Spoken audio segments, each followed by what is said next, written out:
just a moment I initial this. Kuringana na kanjo ya thirikari cia kaunti marorete kuiga mirothi ni wagi wa mbeca amu thirikari ndirekereirie kigina kiria kigayagirwo thirikari cia kaunti kwa ihinda ria mieri eri. The National Treasury,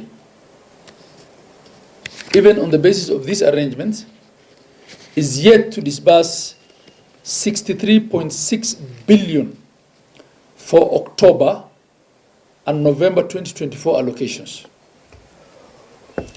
However, by December 2024, the 50% will have been exhausted, which means county governments will not receive any disbursements from January 2025. Mirongo itatu na imwe tutigakorwo tukiamukira mbeca ingi na koguo no kuga counties no irugamire na tukinye gukihinga counties na turekereria aruti aitũ wĩra magithi make. Kiheana mwena-inĩ wake minista wa kigina John Mbadi augite thirikari ndiri na thirĩ o wothe wa thirikari cia county na gutiri mbeca cia mweri o wothe ruhonge ruru rutarekereirie uria kwagiriire. We released allocation for September last week, 14th of November 2024, 32.76 billion. So that is for the month of September. That leaves you only with the month of October, and now we are starting November. We have started November.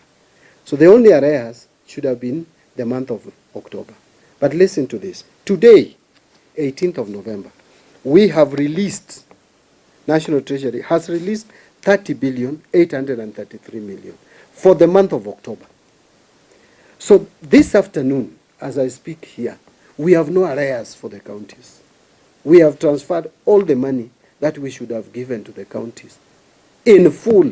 Thutha wa miaho ino iri kuheana rugano ngurani ciĩgiĩ mbeca cia kaunti, kiuria nĩ hihi no ũraria ma amu miaho yothe ina murugamo wao. Kanjo ya magavana yugite wona maga kwamukira mbeca icio mbere ya mweri ukite gutire nganja no mirome kuiga thi amu thefo cia kuiga mbeca itire onake guku makiuria senate na bunge nene itwithanie mwatuko uria wiyumiritie hoka ni mbeca iria county ciagiriirwo kugairwo gutire watho witikiretie mbeca iria ciahitukirio ni senate inyihio bilioni 400 gaturumo ĩmwe mũgwanja.